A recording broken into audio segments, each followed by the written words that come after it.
Welcome to LC Screen Talk. My name is Larry, and this is my review of Cars 3.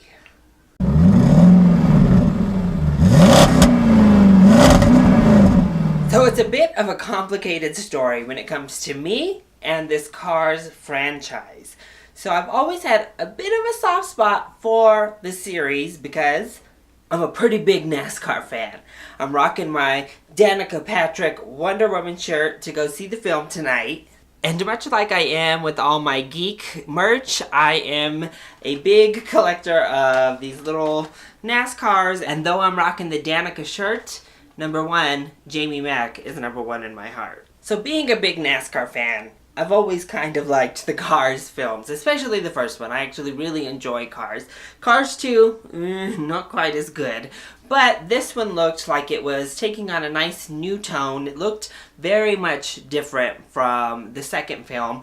And I was really intrigued. They did a great job with that amazing teaser trailer. And then the follow-up materials have all looked very good to me. So I was pretty excited, actually, to see this film.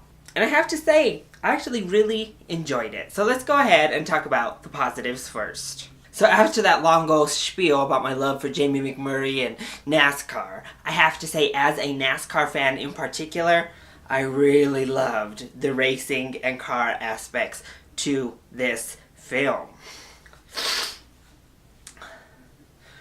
We took it a step further in this movie, and we really got into the dirt racing. And I loved seeing, the figure 8 race that happens in this movie. I've gone up countless times to Colorado National Speedway right here in Colorado with my dad, with family, and we always love when they do the figure 8 racing. So it was really fun to see it brought to life in the Cars film.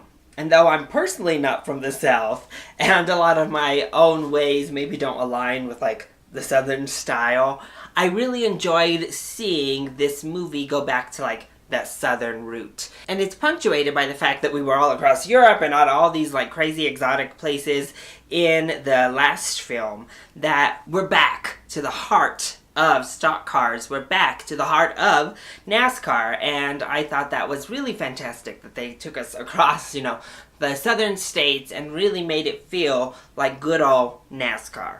And the voice cast all did a great job. So we got some time with some oldies, and we have, of course, Owen Wilson in the lead role. You can just tell that everybody really enjoys being a part of this film. They all are having a great time voicing these characters. And that just makes it a more enjoyable experience for us as the audience when you can tell that the voice actors are really into the film that they're making. They believe in it, they believe in the heart, they believe in the message, and that kind of makes you believe in it as well. So also a positive is Pixar's animation. When we get shots of the trees, of course of the dirt, of the water that sometimes happens in here, it looks so real. It's just so fantastic. And we've seen this evolution from Pixar into hyper-realistic animation. And I think Cars accomplishes the balancing act of that super hyper-realistic animation with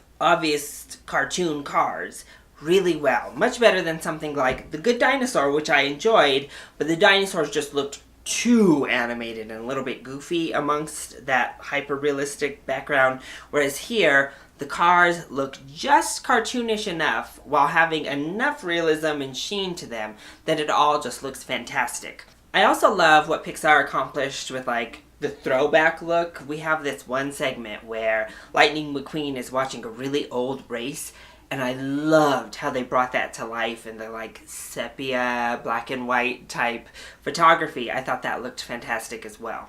So, for the negatives in the film, I still think the Cars films have a little bit of problem making the racing feel like actual racing. So I loved all the rest of the aspects when it came to the NASCAR segments, including the voice actors and the fact that we're getting, real life sportscasters and such in there and creating these really good parodies of sports shows.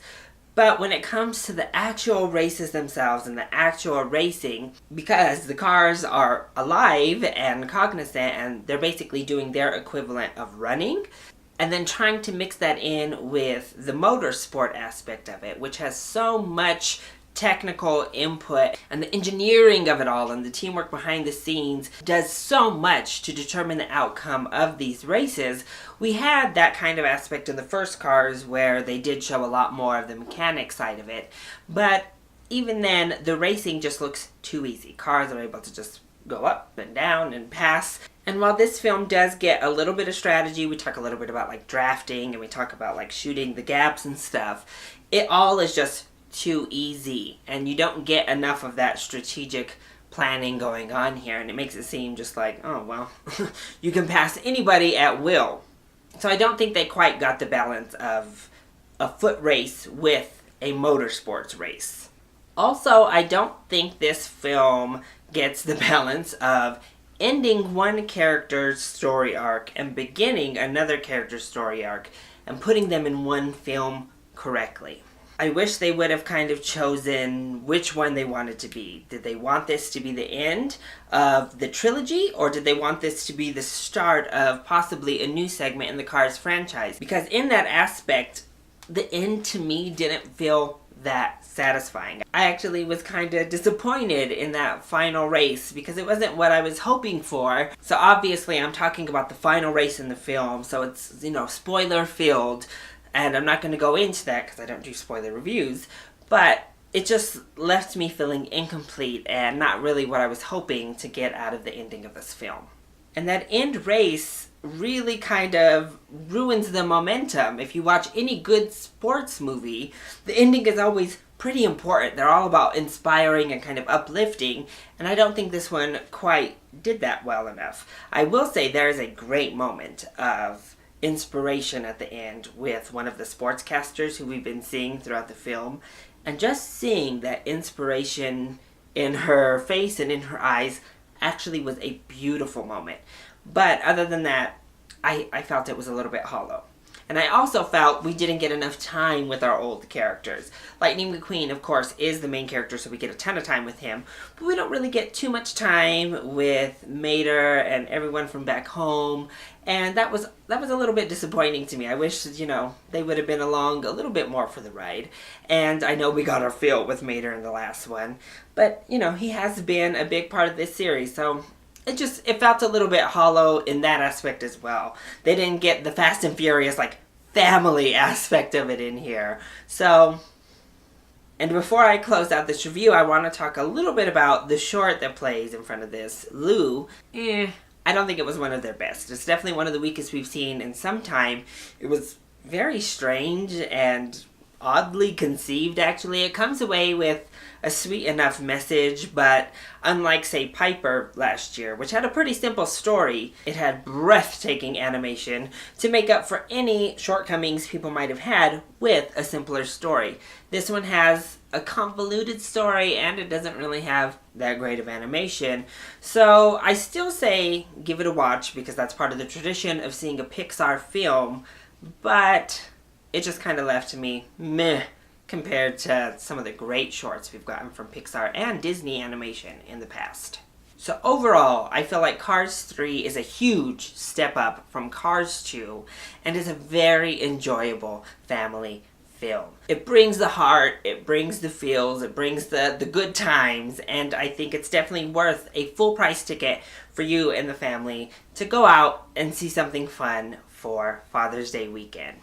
So that has been my review of Cars 3. I hope you enjoyed it. If you did, go ahead, click like down below, and subscribe to the channel so you are always up to date on our latest videos. Also, join in on the discussion. Are you excited to see Cars 3? Have you seen it? If you have, what did you think? And what is your favorite car-centered film? Let me know either in the comment section down below, or you can hit me up on Twitter. I love you all so much for your support. Mwah! Thank you for watching, and I'll see you next time. Bye!